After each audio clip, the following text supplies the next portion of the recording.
ఎక్సెల్లా global study abroad summit 2024 జరగబోతోంది. ఫిబ్రవరి 11న ఉదయం 10 గంటల నుంచి సాయంత్రం 5 గంటల వరకు తాజ్ డెక్కన్, బంజారా హిల్స్, హైదరాబాద్ లో. ఈ వారం మన గెస్ట్ రజతక్క.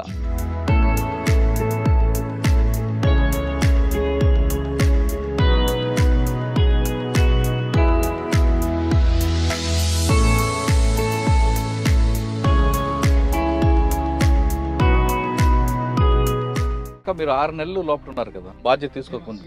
ఈ 6 నెలలు ఎప్పుడు కూడా అమ్మా నన్ను గుర్తు రాలేదు? ఎప్పుడు లేదు సార్. ఎందుకు అంత కష్టం? సాంబశివుడు అన్నదో ఎక్కువగా ఉండేవారు కాబట్టి ఆయన మీద అటాక్ చేయడానికి చాలా రకాలుగా దాడులు జరిగాయి కదా ఎక్స్చేంజ్ ఆఫ్ ఫైర్లు. ఒకటి తప్పించుకున్నారు, ఏమన్నా ఒకటి గుర్తుందా? పిల్లకల దగ్గర ఆ రసూల్ చెరువు మీద ఈవినింగ్ ఫుల్ బ్యాచీలు 5 మంది మంచిగా వస్తారు పోలీసు వాళ్ళు. ఈడ కాదు కదా ఏపీటీ, ఇక్కడ ఎందుకు వస్తారు అని చెప్పేసి నాకు డౌట్ వచ్చింది. ఏమంటే ఇద్దరు ఇంకా అన్నలు తీసుకుపోతుంటే ఆ అన్నలు ఏమంటే నేను పోతుంటే నా ఏమంటే బ్లడ్ వస్తుంది. ఆ బ్లడ్ ఏమంటే ఇక్కడ వరకు ఇంకా ఉంది బుల్లెట్. అన్ని ఎన్కౌంటర్లు చాలా, కానీ ఆ ఎన్కౌంటర్ స్పెషల్ సార్. చేయాలనే డెసిషన్ ఎవరిది, నిర్ణయం ఎవరు తీసుకున్నారు? సాంబశివుడు. ఎవరెవరి మీద చేయాలంది? వాళ్ళు ఎదురుపడినప్పుడు ఎందుకు తిట్టుకోవడం ఎందుకు వచ్చింది అంతవరకు? ఫుల్ జ్వరం వచ్చింది, ముఖం కడుగుతున్నా, ఇట్లా ముఖం కడిగి ఇట్లా చూస్తే బ్యాచ్లు అక్కడ వరకు వచ్చినాయి. ఆయన చూడంగానే వెపన్ ఇట్లా పెట్టుకొని వండుకున్నా. అంతే, తను ఏమైనా చేస్తే ఫైర్ చేసుకొని చనిపోవాలి అంతే, వాళ్ళకైనా చిక్కొద్దు మనం. రమాకాంత్ గారు చనిపోవడం ఎందుకు, ఆత్మహత్య చేసుకోవడానికి కారణం? మేము ఎక్కడ ఎదిగిపోతామో అని చెప్పేసి బాగా ఒత్తిడి చేశారు మా మీద. వాళ్ళకు పొలిటికల్కు పోలీసు వాళ్ళు అది చేశారు. అదే టైంలో మా ఊర్లో ఒక అతను మర్డర్ జరిగింది. జైలు 7 నెలలు జైల్లో పెట్టారు. ఆ జైలు తర్వాత కేసుల మీద కేసులు ఒక్క 40 కేసులు వేసారు సార్ మా మీద. ఆ క్రమంలో ఈ ప్రజలకు మనం ఎందుకు చేసినాము, చివరికి ఇదేనా అనిపించింది నా మనసుకు.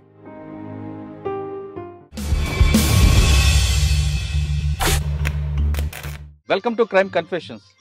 గతంలో గ్రామాల్లో పెట్టుబడిదారుల యొక్క పెత్తనాలకు లేదా అక్కడ జరుగుతున్న అరాచకాలు చూసి తట్టుకోలేక బడుగు బలహీన వర్గాల ప్రజల కోసం, వాళ్ళ అభివృద్ధి కోసం చాలామంది యువకులు అడుగుబాటు పెట్టారు. అడవిలోకి వెళ్ళిన తర్వాత వాళ్ళు నిరంతరం తమ ప్రాణాలని పన్నంగా పెట్టి తమ కుటుంబాలని, తల్లిదండ్రులని వాళ్ళకి త్యాగం చేస్తూ పేద ప్రజల కోసం చాలా కష్టపడ్డారు. ఆ విధంగా కష్టపడిన తర్వాత కొన్ని సంవత్సరాలకి వివిధ కారణాల చేత, అంటే కొంతమంది వ్యక్తిగత కారణాలు అవ్వచ్చు, మరి కొంతమందికి పార్టీల విభేదాలు అవ్వచ్చు, మరి కొంతమందికి ఇంకొక కారణంతో జనజీవన స్రవంతులు కలిశారు. ఆ విధంగా కలిసిన వారిని పరిచయం చేసే ఈ కార్యక్రమంలో ఈ వారం మన గెస్ట్ రజతక్క. అచ్చంపేటలో ఒకప్పుడు పోలీసులకి ముప్పతిప్పలు పెట్టిన రజతక్క, వైఫ్ ఆఫ్ రమాకాంత్ అన్న. రజతక్క అంటే అప్పట్లో అచ్చంపేట, నల్లమల ఆ ఫారెస్ట్లో ఒక భయం ఉండేది.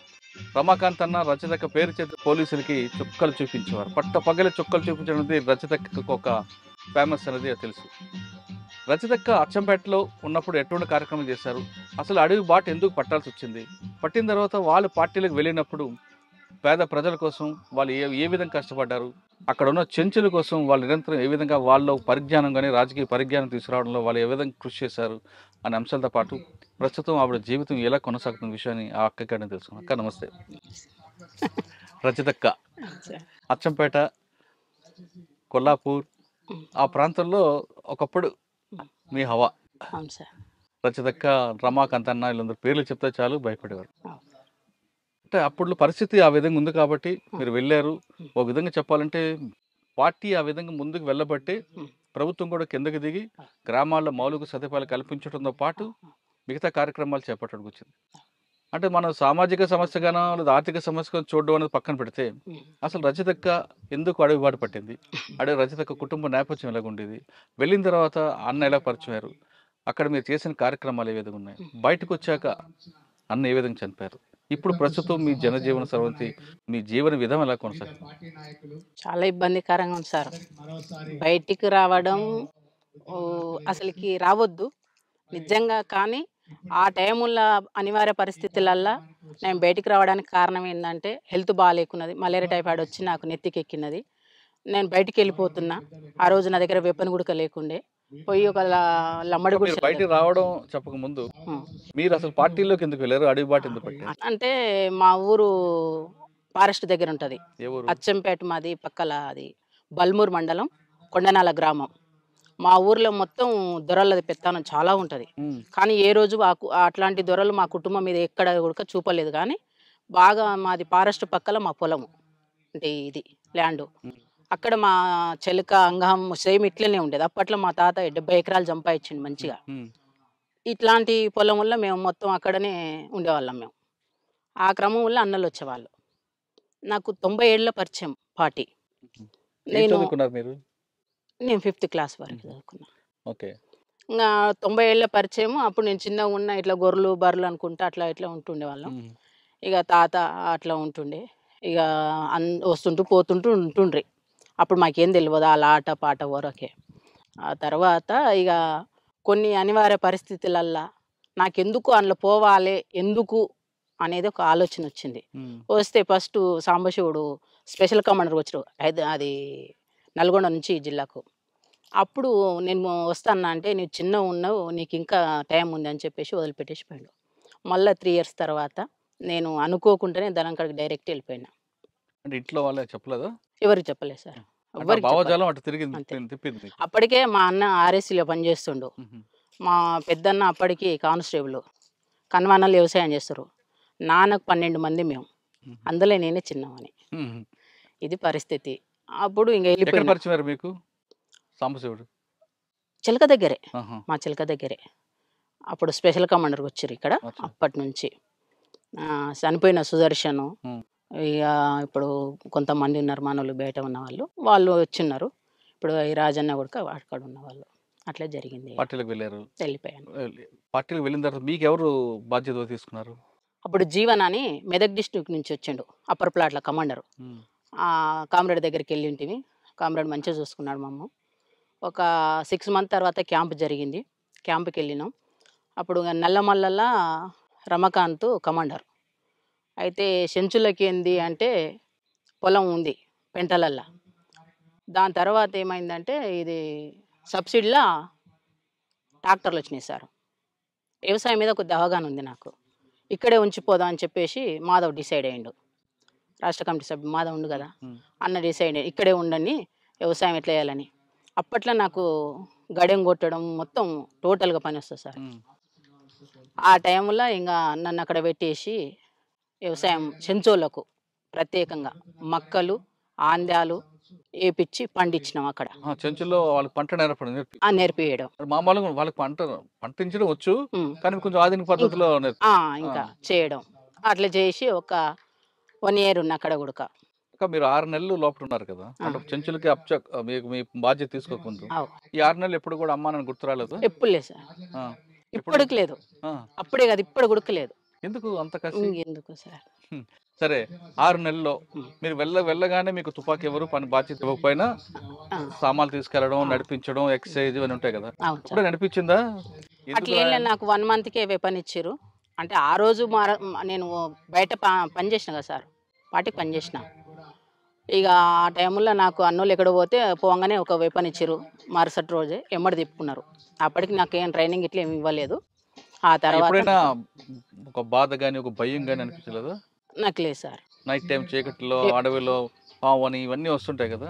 ఎప్పుడు లేదు సార్, ఆ. ఎప్పుడు లేదు. మీతో పాటు ఎవరు ఉండరు అక్కలు ఇంకా? నాతో పాటు ఇక్కడ ఉన్న వాళ్ళు కవితక్క ఆ. ఇప్పుడు చేసింది, భాగ్యక్క చాలా సీనియర్ మాకున్న. అక్క వస్తుందని చాలా ఆశించిన కానీ రాలే. సీనియర్ భాగ్యక్క ఉన్నది. వీళ్ళందరూ వచ్చారా? వాళ్ళందరూ ఉన్నారు. ఇంకా అక్కడ మేము ఉన్నాం. ఆహా. అందరు మంచిగా ఉన్నాం, కలిసిన వాళ్ళం, సమిష్టిగా ఉన్న వాళ్ళం. బాగా ఆడవాళ్ళకి కొన్ని సమస్యలు ఉంటాయి ఉన్నాయి సార్. కానీ అక్కడ అడవిలో కూడా ఉండేవా? ఉంటాయి అక్కడ. వ్యక్తిగతంగా శారీరక సమస్యలు వస్తుంటాయి కదా, వస్తాయి, చూసుకుంటారు. అక్కడ పురుషులు మహిళలు అనే తేడా ఎవరు మా వాళ్ళు ఉండరు, వ్యత్యాసాలు ఎక్కడ చూడరు. మొత్తం సమాన హక్కు, మంచిగా చూసుకుంటారు. మహిళా కామ్రేడ్కి అయినా జెంట్స్ కామ్రేడ్ చూస్తారు, జెంట్స్ కామ్రేడ్కి ఏమైనా మహిళా కామ్రేడ్ చూసుకోవాల్సింది, కంపల్సరీ చూసుకోవాల్సింది. 6 నెలల తర్వాత మీకు చెంచులకి వ్యవసాయం నేర్పడం అనే కార్యక్రమం మీకు పార్టీ ఇచ్చింది. అవును సార్. ఆ పార్టీ ఇచ్చిన కార్యక్రమాన్ని భుజం మీద వేసుకుంటూ చేసినాం. ఆ విధంగా ఎంతకాలం ఉన్నారు అక్కడ? అక్కడ 1 year ఉన్నా సార్. ఇక్కడ అచ్చంపేటలో? అచ్చంపేటలో 6 నెలలు ఉన్నా. సంవత్సరం నల్లమల్ల అడవుల్లో ఉన్నా. ఉమ్. ఆ తర్వాత కొల్లాపూర్కు పంపించారు. ఆ, కొల్లాపూర్కి వచ్చేసిన. అక్కడ ఒక 6 నెలలు 7 నెలలు చేసిన. ఆ, కొంతకాలం అయిన తర్వాత ఇక మళ్ళీ ఈ ఆర్గనైజేషన్ కొద్దిగా బెటర్ ఉన్నట్టుంది అమ్మాయి, కొద్దిగా తీద్దాం అని చెప్పేసి కొద్దిగా స్పెషల్గా నన్ను తీసి బయట మొత్తం సాంబశివుడు వర్క్ చేసిన నేను. ఉహు. ఇక సాంబశివుడు అన్నకి వెళ్ళక ముందు ఆ. కొల్లాపూర్ ఇవన్నీ ప్రాంతం పనిచేస్తారు కదా, ఉమ్. ఈ ప్రాంతంలో పీపుల్స్ కోసం మీరు చేసిన మంచి కార్యక్రమం చెప్పండి. అప్పట్లో ఇక కొల్లాపూర్లో కానీ అచ్చంపేట అంటే మీరు చెంచుల కోసం చేశారు. అవును సార్. కొల్లాపూర్ ఆ ప్రాంతం కొల్లాపూర్లో మేము రివర్ బెల్ట్ తోటి చాలా సంబంధం ఉంటుంది ఈ కొల్లాపూర్ వాళ్ళకు. ఉమ్, చేపలది ఎక్కువ. ఉమ్, తర్వాత వలసల మీద ఇక్కడ వాళ్ళు ఎక్కడ లేరు. నేను ఈరోజు గతంలో మన మహేష్ అని చనిపోయాడు, తుంకుంట మహేష్. ఉమ్, ఆయన చనిపోయిన కామ్రేడ్ చనిపోయినప్పుడు వచ్చినప్పుడు అంత కొల్లాపూర్ అంతా మారిపోయింది సార్. నేను పార్టీలో ఉన్నప్పటికీ మొన్నటికి ఇప్పటికీ కొల్లాపూర్ అంతా మారిపోయింది. వాటర్ లేదు. వలస మీద తీసుకున్నాం సబ్జెక్టు. వలసలు పోవద్దు అని చెప్పేసి ఊర్లల్లో తిరగడం, ఆర్గనైజేషన్ చేయడం, ఉమ్, వాళ్ళకు ధైర్యం కలిపియడం, ఉమ్, దాని మీద ఫైట్ చేయడం. వీళ్ళు గుంపు మేస్త్రులు ఉంటారు, ఉమ్, గుంపు మేస్త్రులను తీసుకొచ్చి కొట్టడం, ఉమ్. చెప్పడం, వార్నింగ్ ఇవ్వడం, దీని మీద ఆ సబ్జెక్ట్ మీద చేసినాం. అంటే పార్టీ నిర్ణయాల మేరకు కొన్ని కార్యక్రమాలు చేశారు. Okay sir. చాలా మంది పేద ప్రజలు మీ అడవులకు వచ్చి అన్నాలు కలుసుకొని అప్పుడు కొన్ని సమస్యలు చెప్పేవారు. చెప్పినప్పుడు వాడిని దండించాలి లేదా శిక్షించాలి, ప్రజాకోర్టులో వాడిని పనిష్మెంట్ ఇవ్వాలి అనుకో నిర్ణయం తీసుకున్నవి మీరేమైనా ఒకటి చేశారా? సింగిల్ గా కాకుండా గ్రూప్ చేసినాం. ఏం చేస్తారు ఒకటి స్వామి అని కమాండర్ ఉండే ఇక్కడ కొల్లాపూర్కు. అతను కమాండర్ చేసి వాళ్ళ దాంట్లో మేము పాల్గొనే వాళ్ళం. ఇక ప్రజా కోర్టు పెట్టడం, కూర్చోబెట్టి పిలిపించి మాట్లాడడం, వినకపోతే తనడం, అవన్నీ చేసాం సార్. ప్రజాకోర్టులో మీరు ఒకటి సంగతి చెప్పండి, బాగా గుర్తుండిపోయింది. ప్రజా కోర్టు అంటే షింగోటం జరిగింది సార్. అక్కడ మాట్లాడారు, సాంబశివుడు మాట్లాడిండ్రు. నేను సెంట్రీ పోస్టు, నీవు ఎక్కడ సార్ నా సెంట్రీ పోస్టు అది అట్లా. అక్కడ అంటే తర్వాత కుడికిళ్ళలో కూడా ప్రజా కోర్టు పెట్టినాం. ఆడగుడక కొంతమందిని పిలిపించి మాట్లాడి ఆడగుడక ఇంటర్వ్యూ ఇచ్చి అవి చేసేసినాం అక్కడ ఉడక. ఓకే. నల్లమల్లలో మీరు ఉన్న సమయంలో సార్ సాంబశివుడు అన్నతో ఎక్కువగా ఉండేవారు కాబట్టి ఆయన మీద అటాక్ చేయడానికి చాలా రకాలుగా దాడులు జరిగాయి కదా, ఎక్స్చేంజ్ ఆఫ్ ఫైర్లు. ఒకటి తప్పించుకున్నారు ఏమన్నా? ఒకటే గుర్తుందా? ఎవరు? సాంబశివుడా? మేమా? మీరు. నేనా? ఆయనతో పాటు ఉన్న సమయంలో సార్ ఒకటి చెప్పండి. ఇది మన కొండనాల నుంచి బిల్లకల్ అడవులు సార్. బిల్లకల్ దగ్గర గుట్ట ఉంటుంది పైన, చెరువు మీద, రుసుల చెరువు మీద ఉంటుంది ఒక గుట్ట. ఆ రుసుల చెరువు మీద ఈవినింగ్ అయి ఫుల్ బ్యాచీలు. ఈవినింగ్ అయింది, ఒక కామ్రేడ్ ఏం చేసి చాలా ఛాయ్ పిచ్చాయి కామ్రేడ్కు. ఇక వచ్చేసి మొత్తం కట్టెలు ఇడిచేసి ఛాయ్ పెడుతున్నాడు. ఆ టైంలో నేను ఏం చేసిన అంటే, నేను అప్పటికి 1+1 కమాండర్. నేను వెళ్ళిపోయి మొత్తం అన్నీ ఇంత కటింగ్ పేపర్ తీసుకొని పోయినా. వాళ్ళు చదువుతుంటే నేను బయటికి ఎట్లా పోయినా, వాష్రూమ్కి పోయినా. వెపన్ పెట్టుకొని వస్తారు. వెపన్ పెట్టుకొని వస్తుంటే ఏందబ్బా వీళ్ళు నల్గొండలా మనోళ్ళ అని చెప్పేసి నేను చూసేసిన. 2 అక్కలు సెంట్రీలు ఉండరు. అక్కలు కొద్దిగా ఏదో టెన్షన్ పడ్డరు, డౌన్ అయిపోయారు. కూర్చున్న వాళ్ళు డౌన్ అయిపోయారు, అట్లే పండుకున్నారు. ఎందుకు పండుకున్నారు అబ్బాయిలు అని చెప్పేసి నేను చూసే వరకు 5 మంది మంచిగా వస్తారు, పోలీసు వాళ్ళు ఇన్సాస్లు వేసుకొని వస్తారు. మాకు నల్గొండలో ఏపీటీ ఉన్నది, కానీ ఈడ కాదు కదా ఏపీటీ, ఇక్కడ ఎందుకు వస్తారు అని చెప్పేసి నాకు డౌట్ వచ్చింది. వచ్చేసి ఎమ్మటే ఫైర్ అని గట్టిగా కాసిచ్చేసిన, ఎమ్మటే ఫైర్ చేసేసిన. సాంబశివుడు, రమాకాంత్ వీళ్ళంతా రిట్రీట్ అయ్యారు. నేను ఒక్కదానే అయిపోయిన. అక్కడికి సెంట్రీ పండుకుంది. ఎమ్మటే నా మీద అటాక్ చేసేసారు. 5 మంది వెపన్స్తో మొత్తం నా మీద తూటాలు గుర్చేసినాయి. ఎమ్మటే గాయం ఇక్కడ నుంచి ఇక్కడ మొత్తం ఇక్కడ వరకు ఇంకా ఉంది బుల్లెట్. ఇక గాయాలైనాయి. ఇక అందరు వారిపోయారు. ఒక 3 ఉన్నారు, నన్ను తీసుకుపోయారు. ఇంకా మా ఎమ్మటే మొత్తం బ్లడ్. మా కామ్రేడ్స్ 2 ఉన్నారు నా ఎమ్మటి, జెంట్స్ కామ్రేడ్ 2. ఇంకా అన్నలు తీసుకుపోతుంటే ఆ అన్నలు ఎమ్మటే నేను పోతుంటే నా ఎమ్మటే బ్లడ్ వస్తుంది. ఆ బ్లడ్ ఎమ్మటే వచ్చేసారు పోలీసులు. అప్పుడు ఒక 8 రోజులు మేము డివైడ్ అయిపోయినాం. ఎక్కడోళ్ళం అక్కడ డివైడ్ అయిపోయి చాలా ఇబ్బంది పడ్డాం. ఆ ఎన్కౌంటర్లో మామూలు ఎన్కౌంటర్, అన్ని ఎన్కౌంటర్లు చాలా, కానీ ఆ ఎన్కౌంటర్ స్పెషల్ సార్. ఎందుకు అంటే ఎక్కడోళ్ళు అక్కడ విడిపోయారు, నాకు గాయమైంది. ఇక సాంబశివుడు ఎట్లా దిగారు, అన్ని ఊర్లలో బ్యాచీలు అంటే పెంటలల్లా అంతా ఏంటిది చింతకాయలు కాల్చుకొని తిన్నాం సార్. తర్వాత మన బియ్యం నానబెట్టుకొని, ఆ ఎమర్జెన్సీ బాటిల్ ఉంటాయి మాకు ఎమర్జెన్సీకి ఇక్కడ, అందులో బియ్యం నానబెట్టుకొని తినేసినాం. 2 డేస్ అయింది, సాధ్యం అయితే లేదు.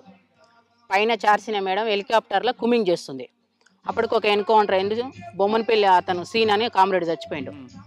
ఇక ఫుల్ బ్యాచ్లు సార్, ఎక్కడ పోయినా బ్యాచ్లు. ఇక నాకు సాయంత్రం వరకు మొత్తం ట్రీట్మెంట్ చేసేసారు. మళ్ళీ తెల్లారి ట్రీట్మెంట్ చేసేసి బ్లడ్ కంట్రోల్కి వచ్చేసింది.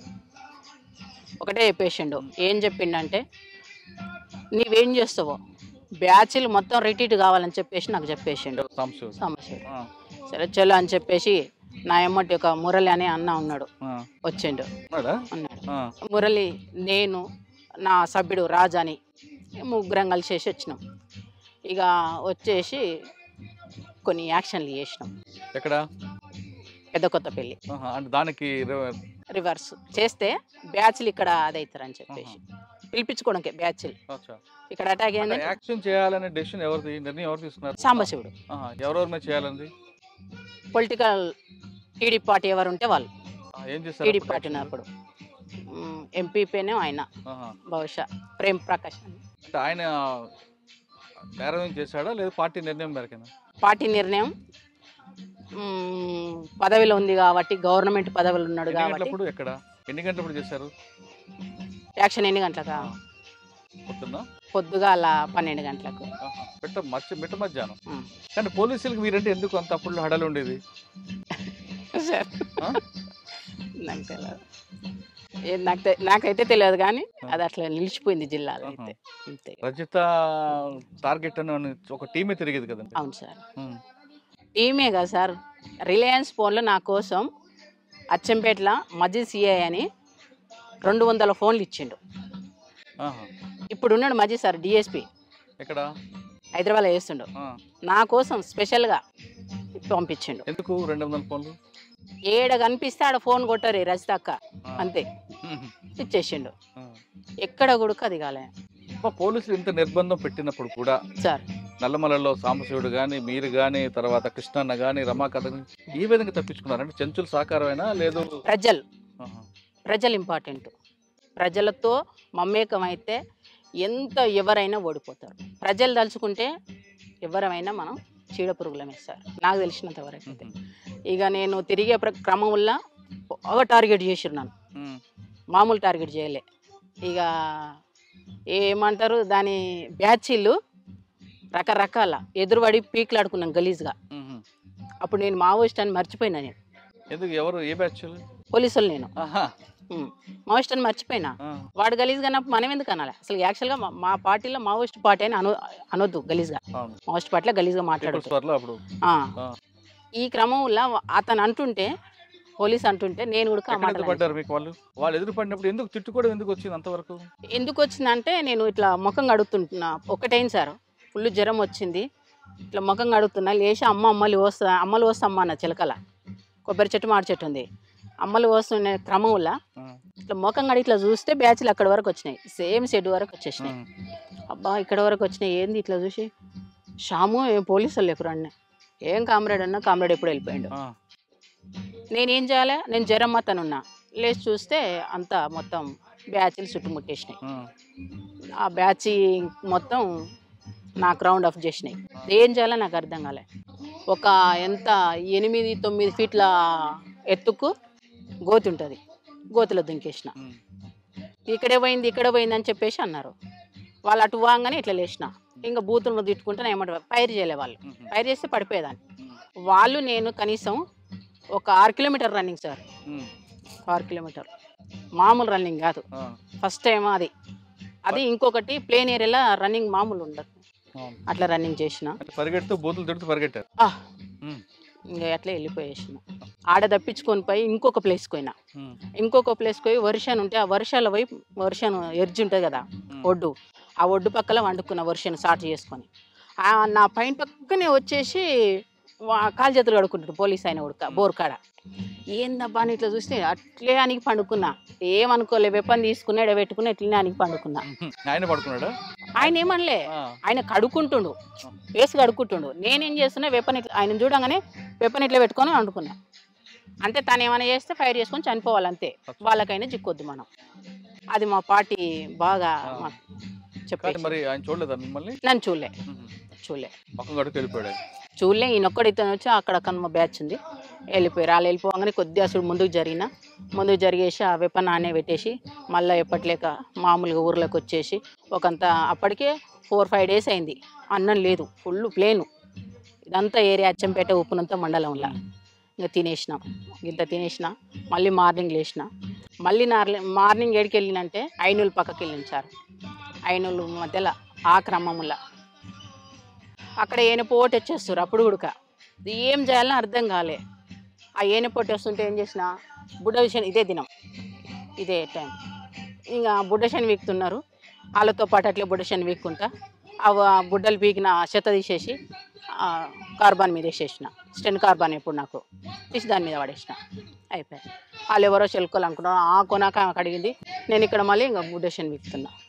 సాధారణంగా ఒక దగ్గర మీటింగ్ పెట్టుకున్నప్పుడు పార్టీలో సార్ ఏదైనా ఇష్యూ రిట్రీట్ అవుతారు. మీ అందరూ మీరందరూ విడిపోతారు. అవును సార్.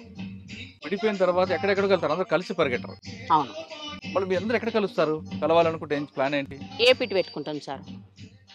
ఇప్పుడు ఈ ఏరియా ఉంది, ఈ ఏరియాలో ఈ షెడ్ ఉంది, ఇక్కడికి రాండి అని, లేదా రోడ్డు పాయింట్ మీద ఆ పలానా చోటకు పలానా రోజు పలానా టైమింగ్, 2 ఉంటాయి టైమింగ్లు. రోజు ఒకటే టైమింగ్, 2, 1టికా 12టికన్నా.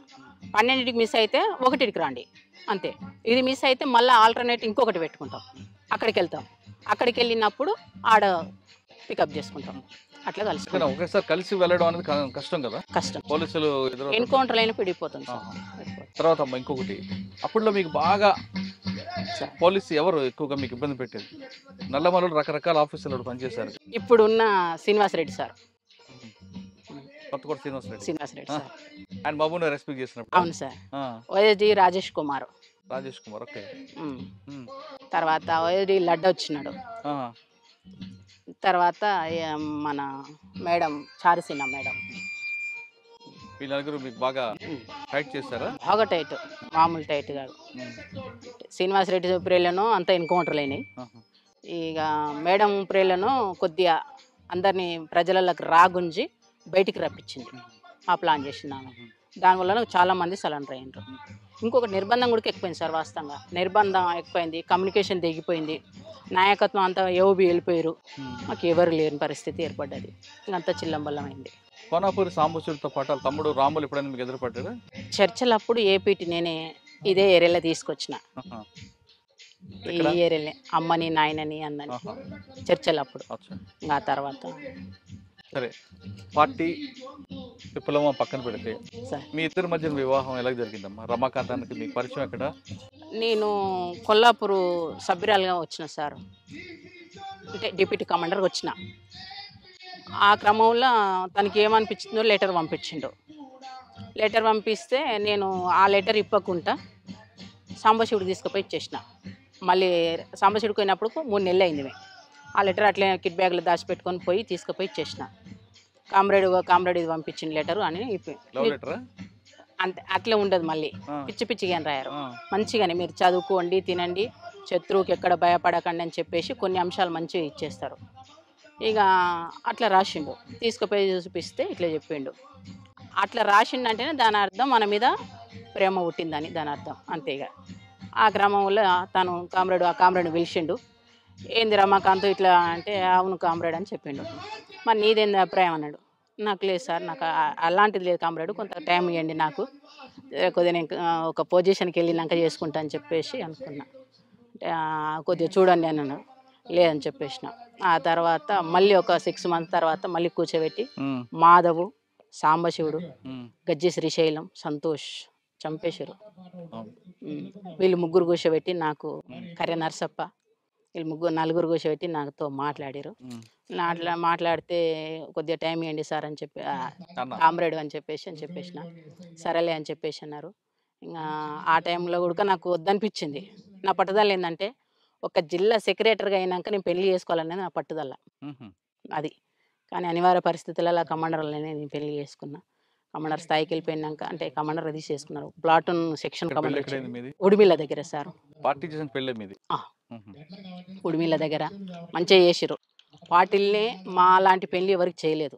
మంచిగా ఆటలు తీసుకొచ్చి చేసి సేమియా చేసి ఆ ఆట పాటలు సేమ్ ఇట్లనే చేసేసి ఈ పక్కన ఊరు పక్కనే అది కూడా సేమ్ పెళ్లి చేసేసారు. పెళ్లి చేసిన తర్వాత నైట్ పెళ్ళైంది, మార్నింగ్ విడిపోయినాం. తను గుంటూరుకు రాకెట్ లాంచర్ ట్రైనింగ్కి వెళ్ళిపోయిండు రమాకాంత్. మేము ఆమనగల్ ఏరియాకి వెళ్ళిపోయినాం. ఇంకంతే. మళ్ళీ ఆయన ఒక 3 నెలల తర్వాత వచ్చిండు. 3 నెలల తర్వాత వచ్చి ఒక 5 డేస్ కలిసి ఉన్నాం. ఆ తర్వాత మళ్ళీ నన్ను బయటకు పంపించేసారు. ఇక బయటకు పంపించేసారు. ఇక కామ్రేడు సెక్రటరీగా పనిచేసిండు. ఇక నేను బయట కొన్ని పనులు చేసుకుంటూ తిరిగిన. కొన్ని అంటే నాకు ఇచ్చిన వరకు నేను మనస్ఫూర్తిగా వాటికి బరాబరి చేసిన సార్. నేను వాళ్ళ లేక వీళ్ళ లేక ఏ రోజు కూడా భయపడలే. శత్రువుకు భయపడలే, ప్రజలకు పొలిటికల్ లీడర్కి ఎవ్వరికి ఇప్పటి వరకు నేను ఎప్పుడు భయపడాను ఎవరికి. అంతే.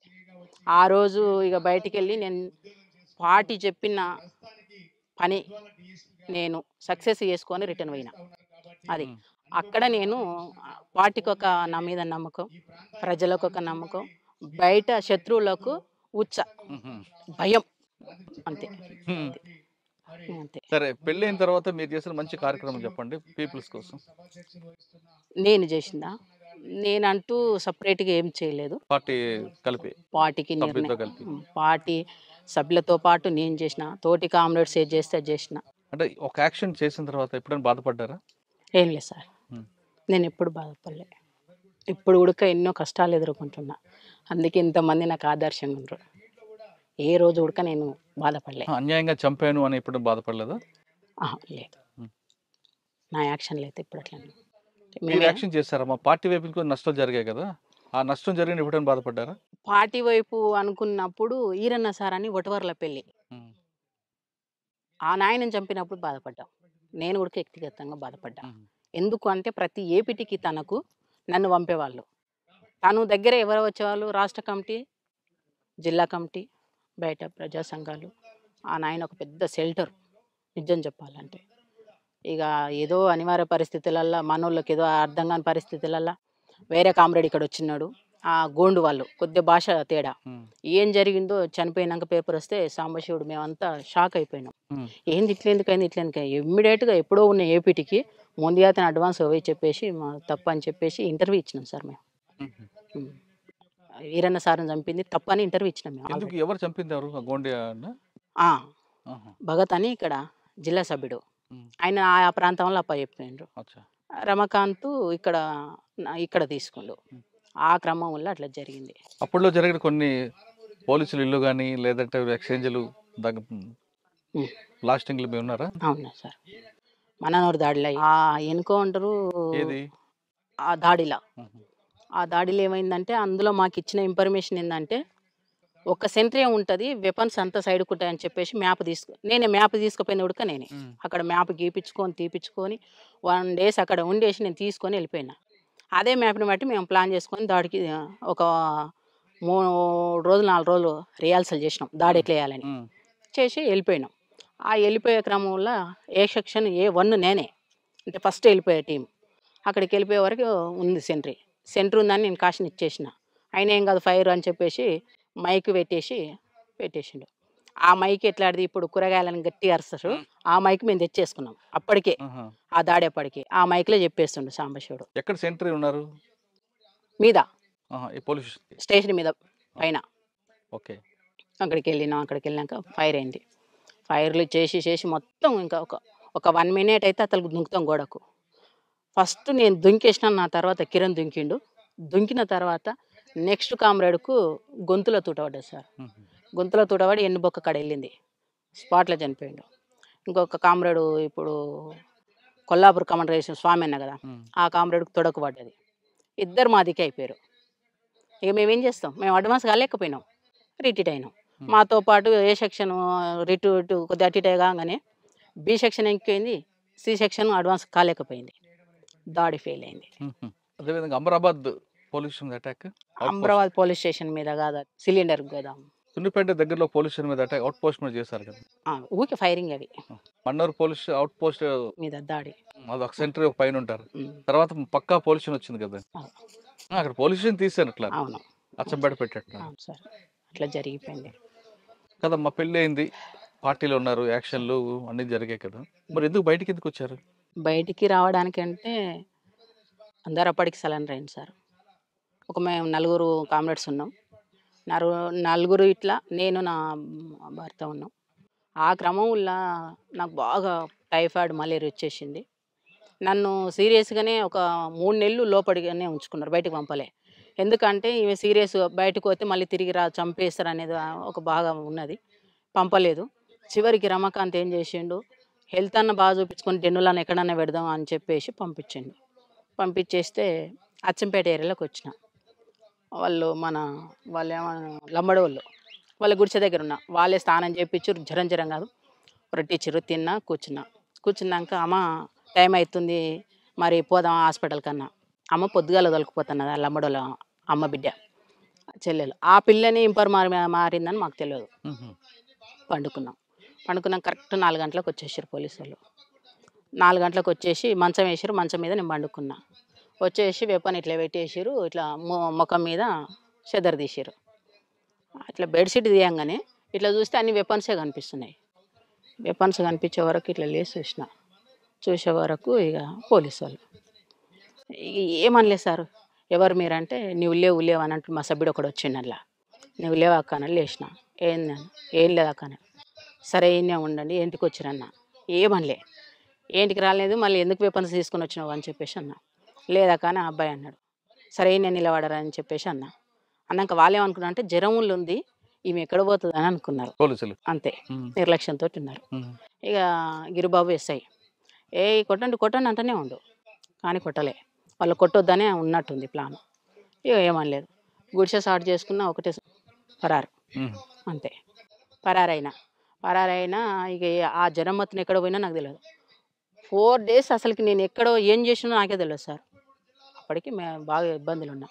మళ్ళీ పొయ్యి వచ్చేసి బిల్లకంట్ల ఆ పోలీసులు దారిలో వండుకుంటే అక్కడ మొత్తం మా రిలేషనే మొత్తం వచ్చేసి ఎవరు ఇక్కడ వండరు, ఎవరు చంపేసిపోయారు అని. చివరికి వస్తే నేను అక్కడ మా అన్న ఉన్నాడు, మా మేనబావ ఉంటాడు. వాళ్ళిద్దరు పోటు వచ్చేసారు. చూసినాక ఎవరు మీరంటే ఏమంటలేను. ఇంకా చివరికి తీసుకెళ్ళారు ఇంటికి తీసుకెళ్ళి ఏమైందమ్మా ఏమైందని. ఏం లేదు, ఇంటి గుడిక తీసుకుపోలేదు వాస్తవంగా. అక్కడ వాళ్ళ గుడిసె ఉంటుంది, గుడిసె దగ్గర కూర్చోబెట్టారు. వీళ్ళు తీసుకొని పోతుంటే అక్కడ నుంచి పోలీసులు వచ్చేసారు, గుడిసెని రౌండప్ చేశారు. అంతే, ఇక ఏం మాట్లాడలేదు, రౌండప్ చేశారు. ఇక మా అన్న అంటుండు, మా చెల్లెని చంపకండి, వచ్చింది మేము చెప్తాం సార్ అని మొత్తుకుంటాడు. ఏం చంపముకో లక్ష్మి, ఎందుకు బాధపడతావు ఆగు అని చెప్పేసి అన్నారు. అంతే, ఇక తీసుకొని పైనకి తీసుకొని కొద్ది దూరం నడిపించారు. 4 కిలోమీటర్లు నడవాలి, వెహికల్ ఉండదు అక్కడ. 4 కిలోమీటర్లు నడిచినాక ఇంకా వాళ్ళ వెహికల్ అని ఎక్కించుకొని వచ్చారు. అప్పటికే మా అన్న మా ఊరు చేశారా? అవును సార్. సరెండర్ కాదు. లేదు సార్. రమాకాంత్ ఎప్పుడు దొరికారు? రమాకాంత్ దొరకకుండా తనంతలకు నా తర్వాత 3 నెలల తర్వాత తను ఎవరి వాళ్ళకు ఫోన్ చేసి వాళ్ళ ద్వారా సరెండర్ అయ్యాడు. అంటే పార్టీకి చెప్పేసారంటారా? ఇంకా పార్టీ ఎక్కడ సార్, జిల్లాలో లేదు. మా ఇద్దరు వరకే క్లోజ్, లేదు. సభ్యులంతా వెళ్ళిపోయారు, ఆయనతో పాటు 2 సభ్యులు. తర్వాత పార్టీ నల్లమల్ల పూర్తిగా కంప్లీట్ అయినప్పటి వరకు ఉన్నా నేను. 2007 లాస్ట్లో 8 ఆ టైంలో వచ్చేసాను. అది మాతోటే క్లోజ్ అయిపోయింది. ఈ జిల్లాలో అయితే మాతో క్లోజ్ అయిపోయింది. మీరు సరెండర్ అయిన తర్వాత మీకు ఇవ్వాల్సిన ఇచ్చారా రమాకాంత్ గారికి ప్రభుత్వం? కామ్రేడ్కు 5 లక్షల రివార్డు ఉందన్నారు, ఇచ్చిర్రు. నాకు 3 లక్షలు అని చెప్పారు, 1 లక్ష రూపాయలు ఇచ్చారు. ఏది మేము ఎక్కడ ఆశపడలేదు.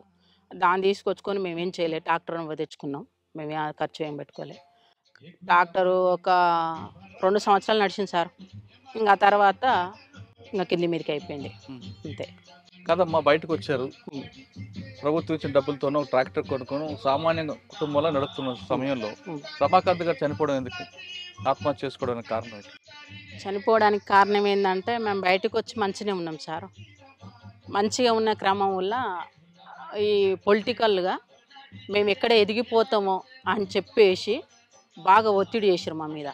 వాళ్ళకు పొలిటికల్కు పోలీసు వాళ్ళు అది చేశారు. ఇక పోలీసుల టార్చర్ మామూలుగా లేదు సార్ మాకు.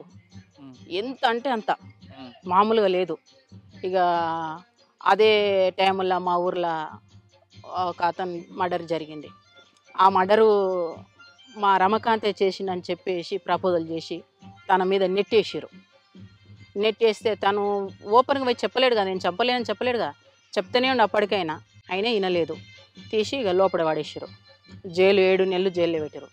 ఆ జైలు తర్వాత కేసుల మీద కేసులు ఒక్క 40 కేసులు వేసారు సార్ మా మీద, తన మీద. ఆ 40 కేసులు వచ్చే వరకు 7 నెలలు బెయిల్ రావడానికి.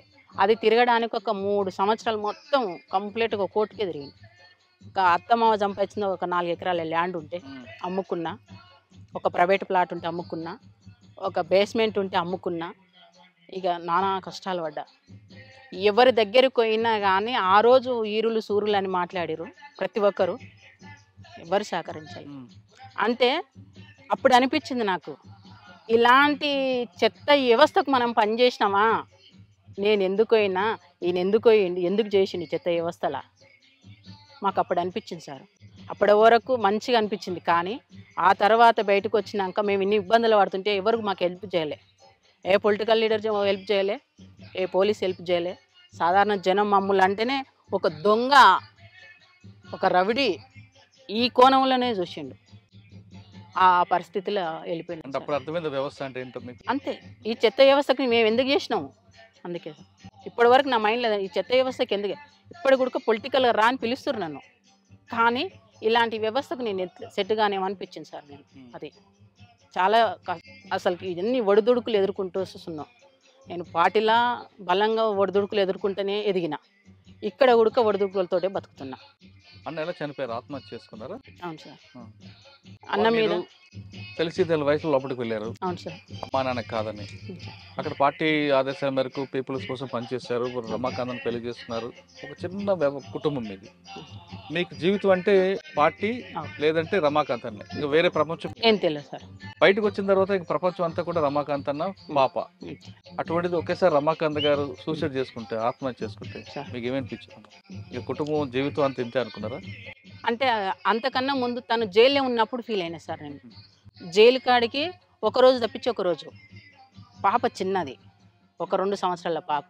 ఆ పాపను ఎత్తుకోవాలి, పోవడానికి ఛార్జీకి పైసలకు కూలి పోవాలి. నేను కూలి పోతే 2 రోజులు కూలి పోతే ఆ కూలి పైసలు తీసుకొచ్చుకొని ఈ జైలు కాడికి పోవాలి. నేను ఈ స్టేజ్కి వచ్చేసింది నా పరిస్థితి.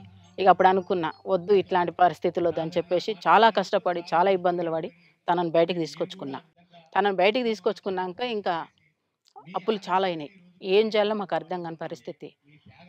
ఒక్కొక్క కేసుకు ఒక్కొక్క లాయర్ ఒక 50,000 తీసుకున్నారు సార్. అట్లా 40 కేసులు ఉన్నాయి నాకు మా సార్ మీద. ఆ 40 కేసులు నేను ఎక్కడి నుంచి ఎట్లా కట్టాలి, అన్నీ తీసుకొచ్చిన తర్వాత అమ్మేసిన తర్వాత చాలా ఆర్థికంగా ఇబ్బందులు ఎదుర్కొన్నాక కొద్దిగా అటో ఇటో కొద్దిగా మంచినే తను ఎక్కడ పోకపోయేవాళ్ళు. నేను తన పాపను పెట్టుకొని ఉండేది, చిన్న షాప్ పెట్టుకొని ఉండేది. నేను వెళ్ళేదాన్ని కూలికి, డైలీ కూలికి పోయి నేను భోజనం కోసానికి సంపాదించుకుని నేను ఏమి సంపాలి, ఇప్పటి వరకు కూడా ఏం సంపాదించుకోవాలి. ఆ క్రమంలో ఈ ప్రజలకు మనం ఎందుకు చేసినాము, చివరికి ఇదేనా అనిపించింది నా మనసుకు. ఆ రోజు బాధ అనిపించింది. తను చనిపోయిన నాడికన్నా ఆ రోజే ముందే ఫస్టే బాధ అనిపించింది. అట్లా అనిపించింది. ఆ క్రమంలో అత్త మామ కష్టపడి సంపాదించిండు. ఈ క్రమంలో మీకు నయ్యం ఎప్పుడైనా ఎదురుపడలేదా? నాకు ఏ రోజు నయ్యంతో పాటు ఇదే నల్లమలలో మీకు ఇంకొక వ్యక్తి ఉన్నారు, బాలన్న అని. ఆయన ఎప్పుడు ఎదురుపడ్డాడు? నాకు ఏ రోజు టచ్లో లేరు. తర్వాత అన్న చనిపోయిన తర్వాత మీ జీవన విధానంలో కొనసాగుతుంది పాప. ఇప్పుడు కూడా కూలి బంద్ చేసుకున్నా. కూలి బంద్ చేసుకొని కొద్దిగా గొప్ప ఆ పని ఈ పని చేసుకోవడం, ఇంకా అయింది. ఇప్పుడు ఆన్లైన్ బిజినెస్ చేయడం, కొన్ని బట్టలు అమ్ముకోవడం, అట్లా గడిపిన. అందులో కూడా నాకు బెనిఫిట్ కాలేదు. ఇదంతా కాదని చెప్పేసి ఇప్పుడు చిన్న చిన్న ఎక్కడన్నా ఏనన్నా ఇక జీవన ఉపాధి కోసం కష్టపడుతున్నా. కానీ సంపాదించేది ఏం లేదు, అన్నం కాడికి అంతే. కడుపు ఉంటే చాలు, కడుపు నిండి ఉంటే అవే మాకు కోట్లు, అవే లక్షలు అంతే. ఇప్పుడు అసలుకి సొసైటీలో నేను బతకొద్దు. నిజం చెప్పాలంటే ఈ స్థాయిలో నేను కమాండర్ స్థాయిలో పనిచేసి వచ్చి ఉడుక్క ఇంత చీప్గా బతుకుతున్నా అంటే ఎవరు లేరు. మా కామ్రేడ్స్ అందరికి అదే బాధ. వాళ్ళు బయట ఎవరికి చెప్పుకోలేరు. ఒకప్పుడు మేము హీరోలం, సొసైటీకి వచ్చేవరకు జీరోలు అయినాం కదా. ఇప్పుడు ఈ జీరోలో పోయి వేరే వాళ్ళ దగ్గర మేము చేతి జాపుకొని అడుక్కోలేం. మేము సమాన హక్కు కోసం కొట్లాడిన వాళ్ళము, వాళ్ళ మీద ఫైట్ చేసిన వాళ్ళము. చివరికి వస్తే వాళ్ళని అడుక్కో అంటే మాకెంత చీప్ అనిపిస్తుంది. మైండ్ ఒప్పుకుంటుంది సార్, ఒప్పుకోదు. కాబట్టి అదా ప్రాంతాల పెళ్ళాలు మగండ్లు బాగా ఇబ్బంది పడి తర్జన భర్జనగా బతుకుతుండ్రు. ఇక నా కొడుకు అదే పరిస్థితి. ఎవ్వరికి ఇంట్లో ఆస్తులు లేవు, పాస్తులు లేవు. ఆ పూటకు బతికితే చాలనే ఫీలింగ్ అందరికి ఉంది. అంతే సార్ మా పరిస్థితి. చెప్పొద్దు, ఇప్పటివరకు ఏ గవర్నమెంట్ సహకరించలే. ఏ రాజకీయ నాయకుడు వచ్చి మీకు మేము అండదండాలు ఉంటామని మాట్లాడలేము. మాకు నీకెందుకమ్మా మేము ఉన్నామని ఏ పోలీసు వాళ్ళు అనలే. ఇంకా ఒక రాయి వేసిరు గోతిలో పడితే, కానీ ఒక చెయ్యితో ఇచ్చి మమ్మల్ని బయటికి తీయలేదు ఇప్పుడు కొడుక. ఇప్పుడు నేను నోరిప్పితే నా మీద ఇట్లా చేయడానికి ఉన్నారు అని ఉంటున్నా. ఎట్లున్నా నన్ను ఎవ్వరు ఏం చేయలేరు, అది గ్యారంటీ. ఎందుకంటే నా దగ్గర ఆస్తులు లేవు, పాస్తులు లేవు. బతుకుతున్నా అంటే కేవలం నా బిడ్డ కోసం బతుకుతున్నా, అది వాస్తవం. చివరిగా చెప్పమ్మా, ఇప్పుడున్న సమాజంలో మీరు అన్నట్లుగా వీళ్ళ కోసం మనం పని చేస్తామా అని ఒక మాట అన్నారు మీరు. ఇప్పుడున్న యువత కూడా అదే రకంగా వెళ్తున్నారు. ఇప్పుడు చూస్తున్న యువతకు చూస్తున్న మీకు ఏమనిపిస్తుంటుంది? ఇప్పుడున్న వాళ్ళు వీళ్ళంటి వాళ్ళు ఒక లక్ష్యం కోసం వెళ్ళారు. ఇప్పుడు వాళ్ళందరూ కూడా వేరే వేరే మార్గాల్లో వెళ్తున్నారు. ఏ మార్గాల వెళ్ళినా ఏమి చేసినా కానీ కమ్యూనిస్ట్ పార్టీ అంతా బలంగా ఎవరు చేయరు కదా. అప్పుడు మా టైముల్లో సెల్ ఫోన్లు లేకుండా ల్యాండ్ ఫోన్లు ఉన్నాయి. ప్రతి వానికి మెసేజ్ ఉంది. నువ్వేం చేసినా కానీ ఆటోమేటిక్గా ఎమ్మటే అయిపోతుంది. ఏముంది ఆడ? ఎమ్మటే తీసుకొస్తారు, అరెస్టులు చేయడం, కొట్టడం. ఎక్కడ బలపడుతుంది? అంటే నేను వాళ్ళు ఉద్యమం వైపు వెళ్ళమని చెప్పడం లేదు. ఇప్పుడు కొంతమంది యువత ఒక పద్ధతి పాడు లేకుండా, ఒక బాధ్యత లేకుండా పెరుగుతున్న యువతకి మీరు ఇచ్చే మెసేజ్ ఏంటి? మెసేజ్ ఏంటంటే, నిజంగా అమ్మా నాన్నకు మంచి పేరు తెచ్చుకోవాలి అనుకుంటే సరైన రూట్లో నడవడం కరెక్ట్. సరైన రూట్లో ఉండాలి. మనం ఒకరికి ఆదర్శంగా నిలబడాలి. తప్పు చేయొద్దు, తల వంచొద్దు. నా లక్ష్యం. నేను ఎక్కడ ఉన్నా నా సర్కిల్ అదే చెప్తా. గౌరవంగా ఉండాలి. సంపాదనలు, ఆస్తులు, పాస్తులు మన ఎమ్మటి రావు, ఏమీ రావు. వచ్చినప్పుడు చనిపోయినప్పుడు వచ్చేది ఏంటంటే ఒక పేరు, బస్ అంతే. మనకు కావాల్సింది ఒక పేరు తెచ్చుకొని చనిపోవాలనేది నా ఉద్దేశం సార్. యువతకు ఏంటంటే గౌరవించాలి. ఎదుటి వ్యక్తిని ఎప్పుడైతే గౌరవిస్తామో ఇట్లాంటి హత్యలు, ఇట్లాంటి రేపులు, ఇట్లాంటి సమస్యలు ఎక్కడ కూడా రావు. ఎదుటి వ్యక్తిని మనం గౌరవిస్తలేము అంటేనే అన్నీ జరిగిపోతుంది. అది సార్. ఒకప్పుడు పేద ప్రజల కోసం అడుగుబాటు పెట్టిన రచదక్క, రమాకాంత్ గారు కొన్ని సంవత్సరాల పాటు అడవిలో ఉన్నారు. వాళ్ళు ఎండనక వాననక కుటుంబాలు త్యాగం చేసుకుంటూ ప్రజల కోసం పనిచేసిన వాళ్ళు ఇప్పుడు అదే ప్రజల దగ్గరికి వెళ్ళి చేతులు చాచాలంటే వాళ్ళ ఆత్మాభిమానం చంపుకున్నట్లు అవుతుంది. కొంతమంది నక్సలెట్లాగా మాజీలుగా మారి తర్వాత సెటిల్మెంట్ చేయడం చేతకాక అటువంటి బాట పట్టక ఏమి ఇంకా సాధారణ కుటుంబంలో జీవిస్తున్నారు. ఆవిడ చెప్పే మెసేజ్ ఒకటే, ఇప్పుడు రాబోయే యువత కూడా, చూస్తున్న యువత కానీ ఎవరికైనా కానీ ఒక బాధ్యతగా పెరగండి, సమాజానికి మంచి పేరు తీసుకొచ్చేలా చేయండి, దానివల్ల మీ కుటుంబానికి కూడా మంచి పేరు వస్తుందంటూ రచతకు చెప్తుంది. ఇది ఈ వారం రచతతో ఎక్స్క్లూజివ్ ఇంటర్వ్యూ. వచ్చే వారం మరో గెస్ట్తో మళ్ళీ కలుద్దాం. అంతవరకు నమస్తే. Thank you.